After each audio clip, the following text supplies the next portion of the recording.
On my 1094th day as Amelia Wilson's husband, I asked her for a divorce. A flicker of confusion crossed her face before she put on her usual, refined composure. "As you wish." She said it so casually, as if we were discussing whether to switch out the milk on the breakfast table. She didn't even bother to ask why. On the 1095th day, I acted as if nothing had happened. I gave her and the kids a warm send-off, and then I left the Wilson family for good. At first, Amelia and her family thought I was just throwing a tantrum. But slowly they realized something was wrong. The first to act out was our younger son, Finn. He was happy at first that the dad who was always on his case was gone. But on the day of the school fair, his mom forgot to tell the nanny to pack his cookies. When all his classmates gathered around, hoping for the teddy bear cookies his dad always baked from scratch, all he had were store-bought ones. That's when it hit him. Maybe his dad wasn't so useless after all. The next to feel it was Noah. He'd always despised the man who used underhanded tactics to replace his real father. But one day, during a thunderstorm, he leaned against his door, expecting to hear the soft humming from the other side. And when it never came, a sudden panic set in. Mr. Wilson was the third. His family doctor told him his blood pressure was high again and that he'd need to start medication. He suddenly realized it had been over 2 weeks since he'd had one of the healthy meals David always prepared for him.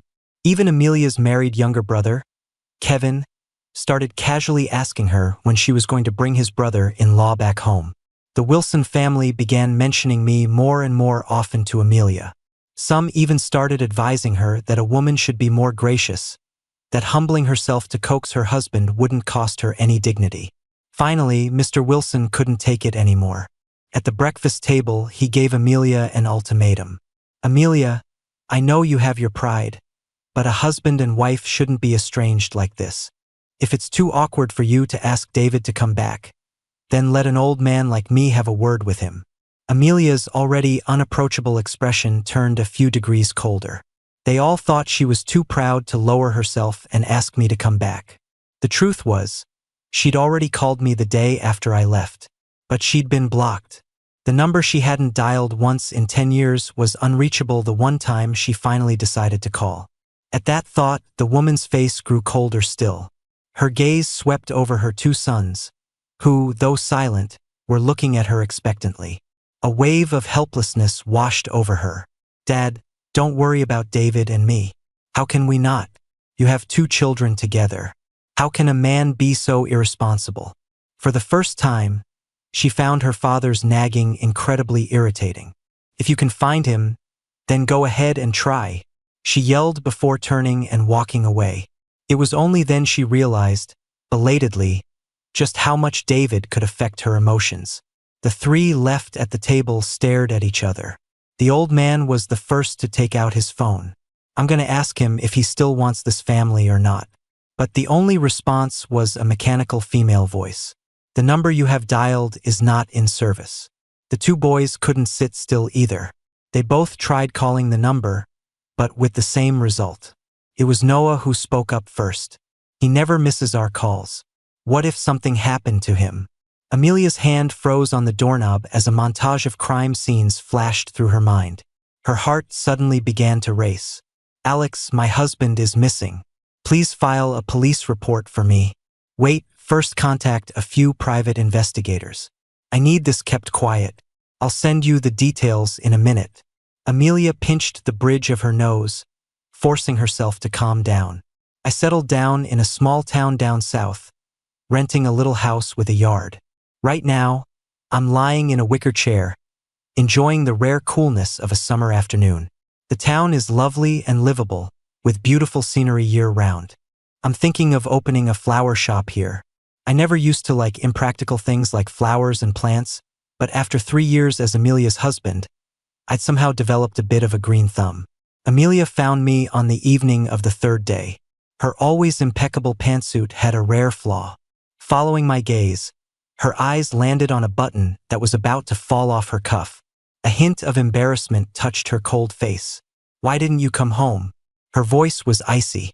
I looked up at her, surprised. "Ms. Wilson, as your soon-to-be ex-husband, I don't think my presence is required in your home anymore. It was strange. For the first time, I saw a flash of anger on Amelia's face. Are our marriage and our family just a joke to you?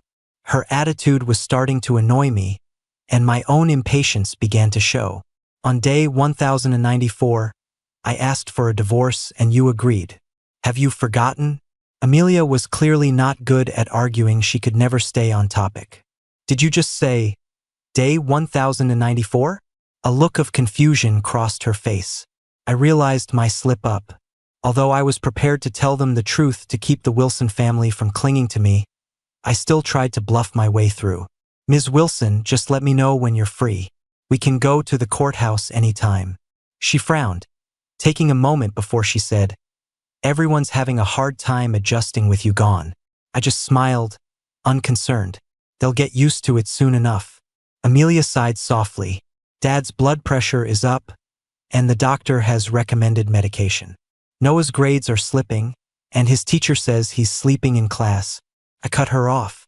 Ms. Wilson, that's your father and your son. What does that have to do with me?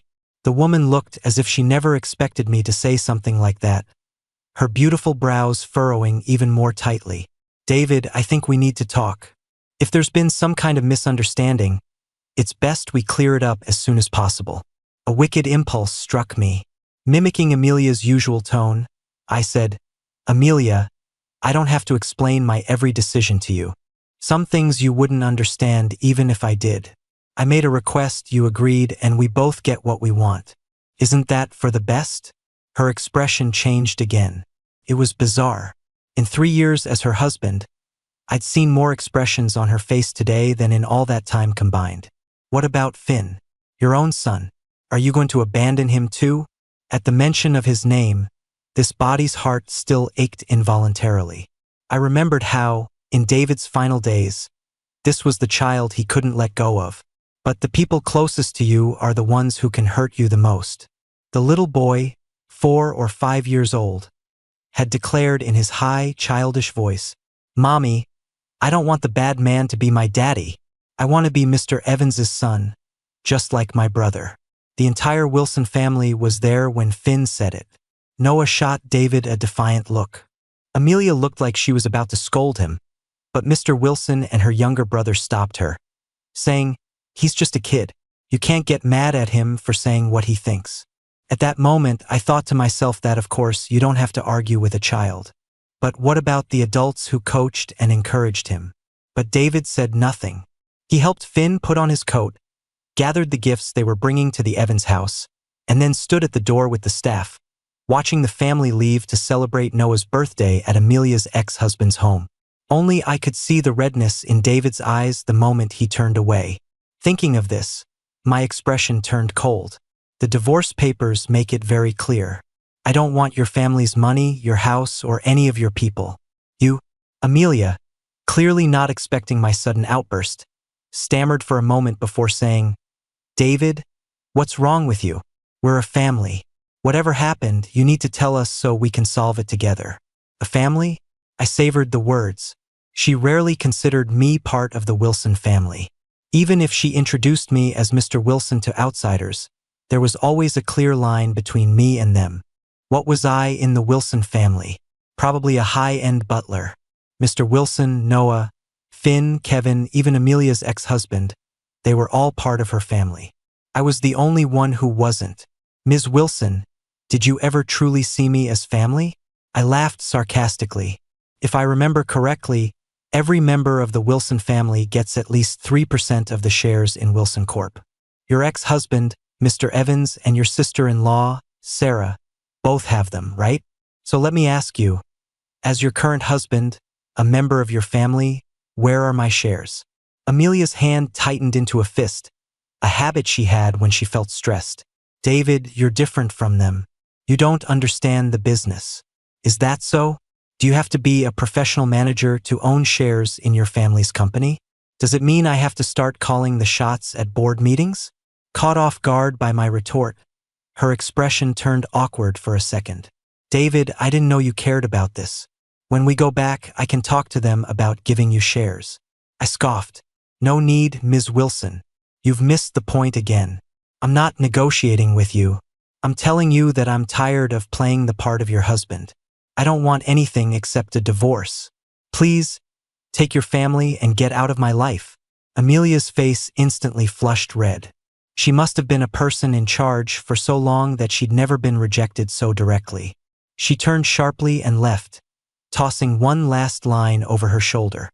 "See you at the courthouse, 10 o'clock tomorrow morning." When Amelia got home, she was so agitated she didn't want to speak to anyone. She just wanted to hide in her study. But Finn wasn't old enough to read the room. He missed his father, so he asked bluntly, "Mommy, can you make Daddy come back? I want Daddy to take me to school, and I want to read picture books with him."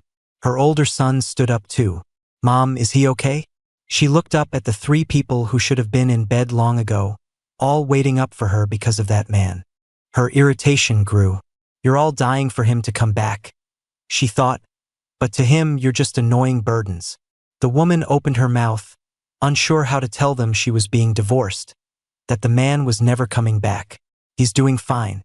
He opened a flower shop in a small town down south," she said, picking the easiest question to answer. "Then bring Daddy back, Mommy," Finn said innocently. She suddenly felt a wave of exhaustion. Remembering the man's attitude, she steeled herself and said, "He's not coming back. We're going to the courthouse tomorrow to get a divorce." "What?" This time it was Mr. Wilson. "How can you two be so irresponsible? Why get a divorce when things are fine?" "Dad," she said, "stay out of it." Thinking of how the man had looked at them with such disdain, she added viciously, "Besides, the way he became my husband wasn't exactly honorable. It's for the best if he's come to his senses and stops clinging to our family." Mr. Wilson seemed taken aback. After a long pause, he said, "Amelia, he's actually been a very dedicated husband all these years. You should let go of what happened." But Amelia, as if venting the humiliation she'd felt earlier, continued, "It's better this way. With his character, I don't want him to be a bad influence on Noah and Finn. Dad, you have to think about Finn too. If he continues to live with him, how painful will it be for Finn when he finds out his father is a man who would do anything to climb the social ladder?" She was about to go on, but Mr. Wilson cut her off. "That's enough, Amelia. Don't say another word." As far as Amelia could remember, this was the first time her father had ever defended David in front of her. Before she could react, tears welled up in the old man's eyes. "Amelia, I should have told you a long time ago, but, you reminded me today. I shouldn't have let my own selfish desires create a rift between you all and David." The words were apparently difficult to say, and the old man took a moment to compose himself. "You've always resented David for drugging you at that party, forcing you to marry him." He then looked at his beloved older grandson, Noah. "And Noah, all these years, you've resented him for robbing your parents of the chance to get back together, haven't you? That's why, no matter how kind he was to you, how much he cared for you, you were always cold to him. You wouldn't even call him Dad. The truth is, you don't know. He wasn't the one who drugged the drink. The whole thing was a misunderstanding. In fact, David was a victim, too." All three of them stared, wide-eyed. Noah could feel his body trembling slightly. He had truly hated that man, because he had drugged his mother, ruining any chance of her getting back together with his father, destroying his chance of ever having a complete family again. But if it was all a misunderstanding, then everything he'd done to that man over the years, he didn't dare think about it. Mr. Wilson continued, "Back then, I was actually trying to get Amelia and Noah's father back together. Your divorce was so childish, and your relationship afterward wasn't bad. You're both stubborn and not the type to back down easily, so I thought I'd give you a push. At that party, I prepared the drug. It was meant for Amelia and Noah's father. But by some twist of fate, the drink that Noah's father was supposed to have was drunk by David instead. At first, I also thought the man knew something and intentionally went along with the mistake. But later, I happened to be talking with Sam about it, and we pieced it together.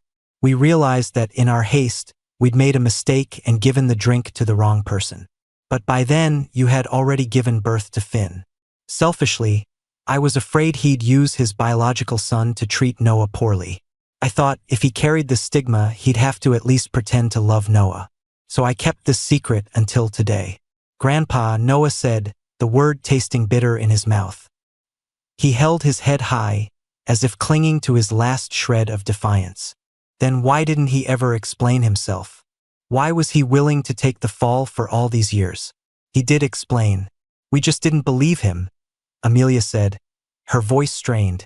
For some reason, she remembered a long time ago, when she'd had too much to drink and had pressed herself against David.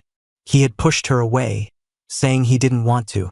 She had been upset about something that day, and seeing the rejection in David's eyes, she had instinctively said, "Isn't this what you dreamed of, climbing into my bed? Now that you've gotten your wish, what's with the pretense?" She clearly remembered how David's eyes had darkened. He had said, "Amelia, I like you, but I never schemed against you. I never wanted to be with you this way." She had just scoffed and continued what she was doing. Back then, she didn't believe him and she didn't care about him. All these years, had anyone in their family ever cared about David? In their minds, they had already convicted him, already branded him as despicable. Only Finn was clueless. He asked timidly, "Does Grandpa mean that Daddy didn't break up my brother's mommy and Daddy? Daddy isn't a bad person?" Noah couldn't hold it in any longer. He pulled his younger brother into a hug. "Finn, what I told you before, no, everything we heard, what Grandpa and Uncle Kevin said about your dad, it was all wrong. We were all lying to you. We all lied. Your daddy isn't a bad person. He's a very, very good person." Noah couldn't go on. He was choking on his sobs, unable to form a complete sentence. The next day at the courthouse, I saw the whole Wilson clan from a distance. I couldn't figure out why they needed to bring the whole cavalry just for a divorce. As I got closer, Finn rushed up and hugged my leg. "Daddy, where did you go? I missed you so much." This kid had never been very close to me. The Wilsons had raised him well, self-disciplined and polite, but with me, his own father, he never minced words. In the past, a gesture this affectionate would have made me feel overwhelmed with joy. But now, on day 1095, I no longer had to play along with this family. I looked at Amelia. "Your son is being unruly. Aren't you going to do something?" I saw the color drain from all their faces. Amelia, probably worried about hurting her son's feelings, stepped forward and pulled him into her arms. "David, Finn just wants to be close to his father. He hasn't done anything wrong. Is that so?" A cruel impulse made me crouch down and look Finn in the eyes. But how could a bad man like me deserve to be Finn's daddy? Finn's eyes instantly turned red, but he fought back the tears. "David, I know you've been wronged all these years, but you can't treat Finn this way. He's just a child." Amelia's voice was thick with suppressed anger. I stood up, unconcerned. "It's fine. Let's just hurry up and get the divorce finalized. Then I won't stand in your way of finding him a good stepfather." "David." This time it was Mr. Wilson. He always loved to play the part of the family patriarch around me, complaining that the tea was too cold or too hot, that the food was too oily or too bland. The old man never hesitated to try out any method he could think of to make my life difficult. I remember one winter, he heard about some special preserved vegetable buns and made me cook them for him. I steamed batch after batch from morning till night, but he was never satisfied.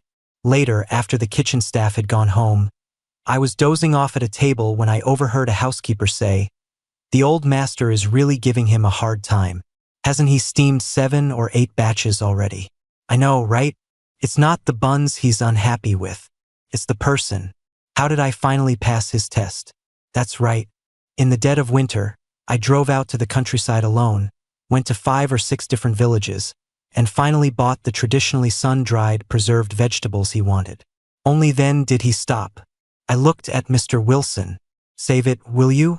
Your former son-in-law isn't worthy of your lectures. Wait until your daughter finds you a new one. Then you can show off your authority." The Wilsons all looked as if they couldn't believe that I, the pushover they could mold and shape however they pleased, could have such a backbone. Mr. Wilson was too stunned by my disrespect to even get angry. He just stared at me blankly. "David, what's gotten into you?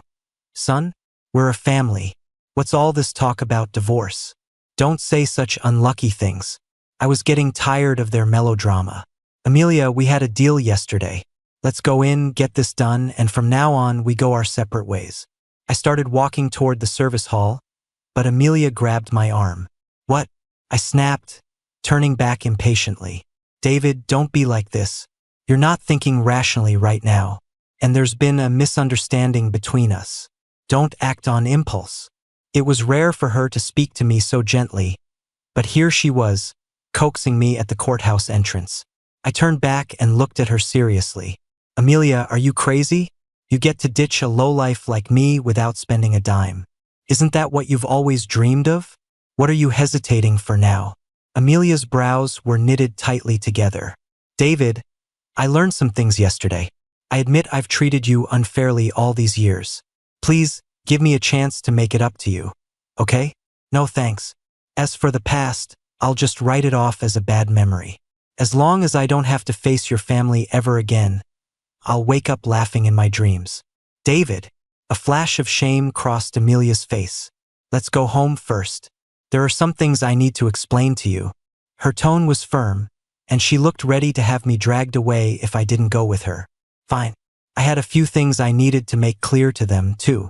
In the Wilson family study, Amelia was unusually pleasant. David, about the party, we misunderstood you. I only found out yesterday that you were a victim in that incident, too. I'm sorry. She sounded sincere, but I just laughed coldly. You found out? From where? And since you know I was framed, who was the real culprit? Amelia looked away, ashamed. Mr. Wilson's face was beet red. Go on. Weren't you going to tell me the truth and clear up the misunderstanding? David, don't be so aggressive. What happened back then was a mistake. Nobody wanted it to happen. Ha! A mistake? One mistake, and I have to live with the reputation of a self-debasing parasite, slaving away for your family for 10 years? You think one mistake erases all the evil your family has done to me? Amelia, you don't really think that by marrying me you did me some huge favor, do you? That now you can tell me your family misunderstood me and has decided to treat me better, and I'm supposed to drop to my knees and thank you with tears in my eyes? Wake up and smell the 21st century. My relentless barrage left Amelia speechless. If you know what's good for you, you'll finalize this divorce with me. Or you can drag it out if you want. I've got nothing to lose. As I was about to leave, Mr. Wilson's aged voice spoke up. David, the Wilson family has wronged you. It was me, this old fool, who made a mistake. I drugged you by accident, and then I let you suffer for all these years because I was afraid my own family would blame me. I'm swallowing my pride, and I apologize. David, you love Amelia so much, and you have Finn together. He's so young. Can you really bear to leave him? Daddy, Finn's crying started right on cue. I turned around and held up a hand, stopping the little boy from running to hug me. If you'd said all this to the David from 3 years ago, he probably would have fainted from happiness. But now, all I feel is that your family is disgusting and hypocritical. All right, since we're at this point, I might as well tell you the truth. I looked at the confusion in the Wilson family's eyes and pulled my new ID from my pocket. Leo? Amelia read the name on it. You changed your name? As you can see, I'm not David. My name is Leo. About 5 years ago, I was in a car accident.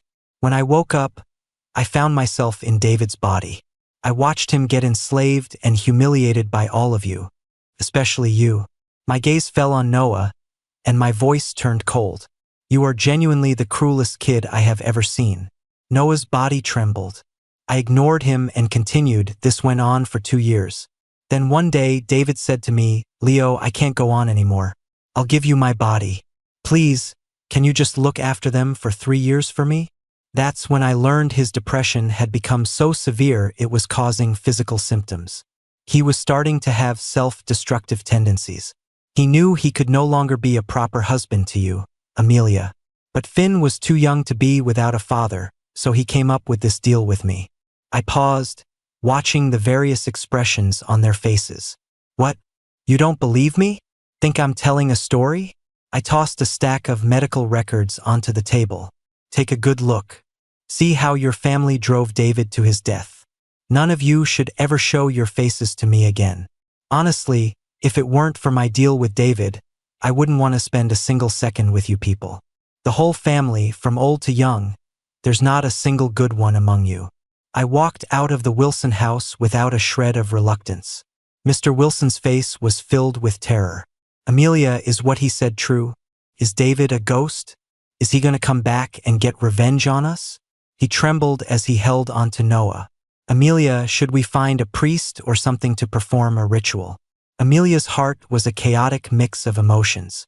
She knew none of them liked David, but she never imagined their dislike and mistreatment were severe enough to drive him to suicide.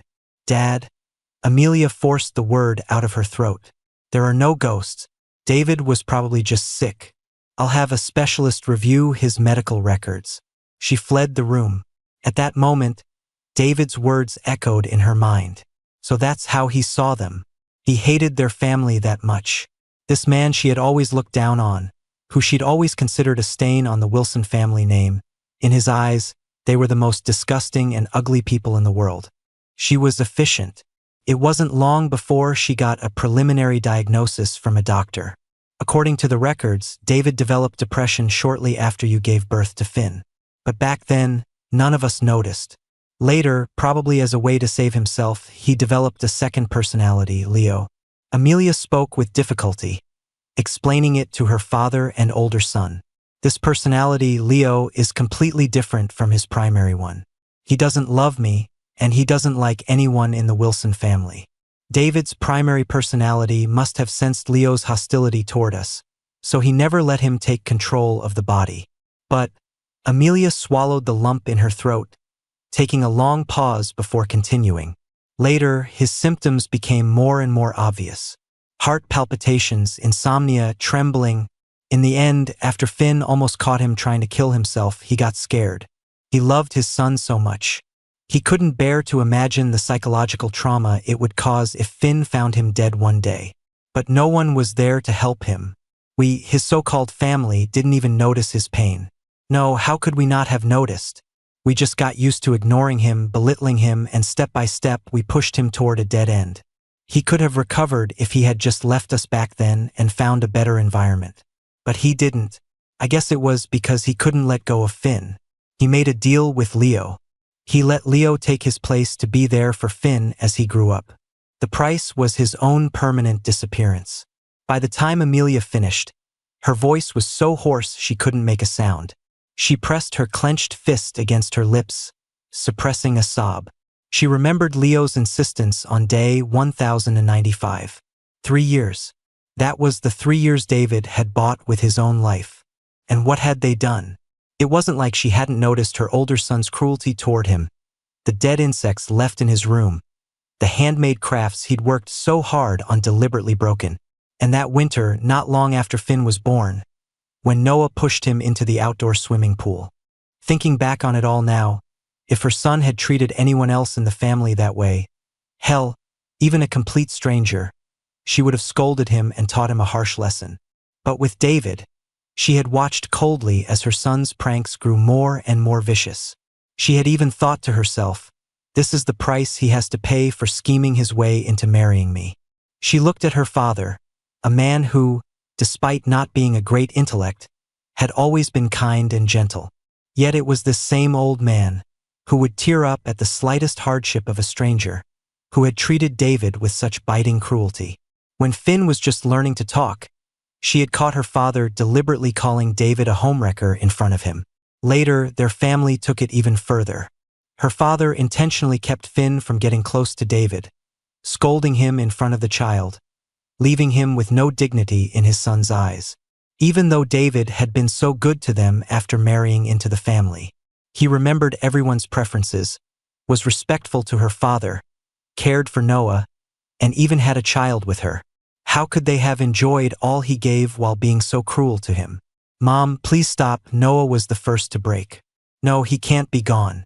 He was so resilient. No matter what I did, he never got mad at me. How could he be gone?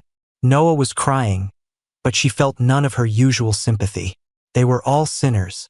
They all deserved to be tormented by their conscience. My flower shop is now open.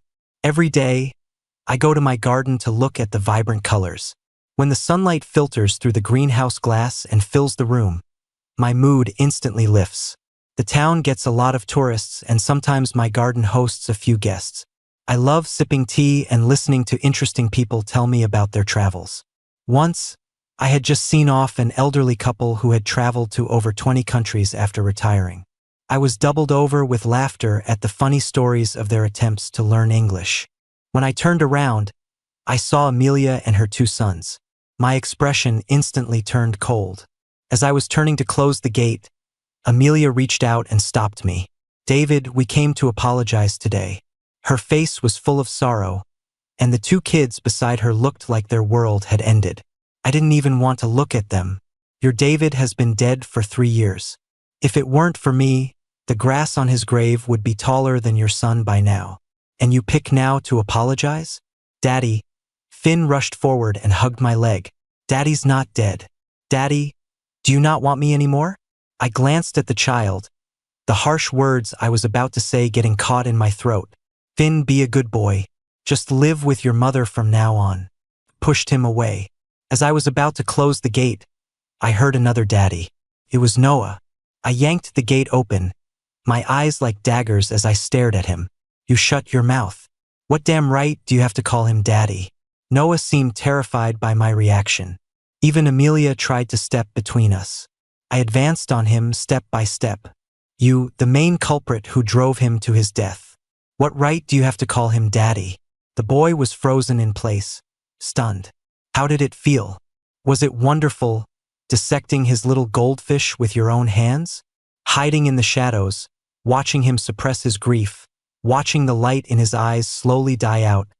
Did that give you a sense of accomplishment? You're a little hero, aren't you?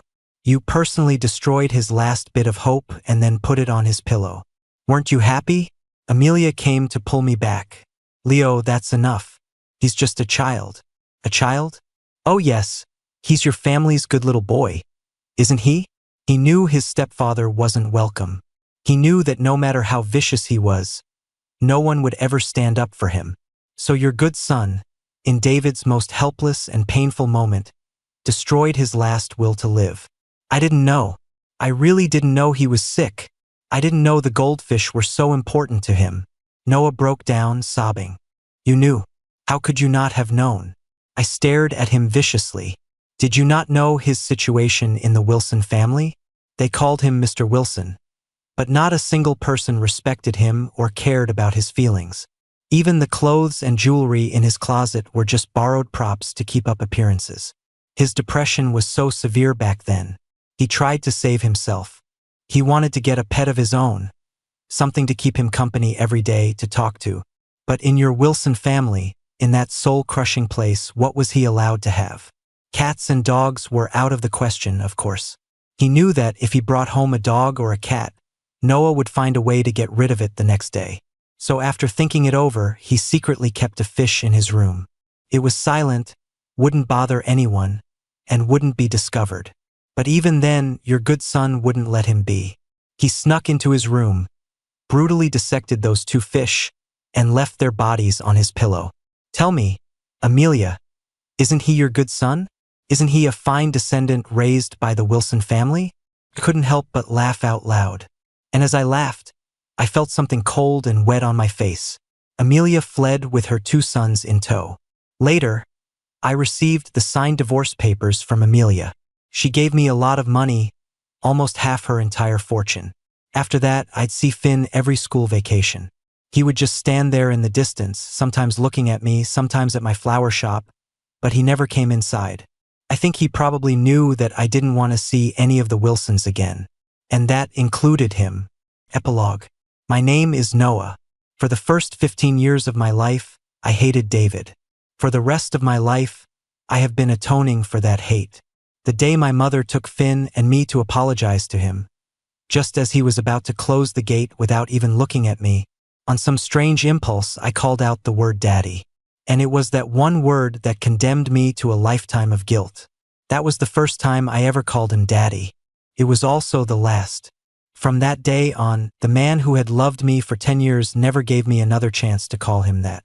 When we got home that day, my mother punished me severely. The belt hurt as it struck my skin, but I felt it wasn't enough. What was this pain compared to the hurt I had inflicted on him? Later, I cried. My mother knelt down and cried with me. She said it wasn't my fault, that she was the real culprit. David had died because of her indifference and neglect. She was the one who most deserved to die, the one who most needed to atone. After that day, everyone changed. Grandpa announced he was going to a monastery in the mountains to become a monk. Mom didn't stop him. The day Grandpa left, he hugged Finn with red-rimmed eyes, but Finn pulled away. I know Grandpa was heartbroken, but this was the sin we had all committed. Finn changed, too. He became quiet and stopped clinging to me. I know I was one of the people he hated. I was the one who made him lose his father. Mom changed, too. Although she went to work, ate, and slept as usual, her face never again showed any sign of ease or relaxation. Once, I saw her in the garden burning the diaries David had left behind. She said they were too heavy, that it wouldn't be good for Finn to see them someday. When she was done, I saw her cough up a mouthful of blood. I changed too. I lost the right to be a child. My mother and my younger brother became my responsibility. Everyone praised me for growing up, for becoming a responsible man just like my mother. But I know I'm no man. I'm the murderer who killed David. I never saw David again. Mom actually took my brother to see him every holiday. They would just watch from a distance, checking to see if he was doing well, if he was happy. Oh, and his flower shop later became a guest house. Mom said he met a lot of people from all walks of life that he could talk to. He ran his business casually, closing for half the year because the owner was off traveling with friends. And so I think, away from the Wilson family, he was probably his truly happy self. He was finally no one's husband, no one's father. He was finally free to be himself.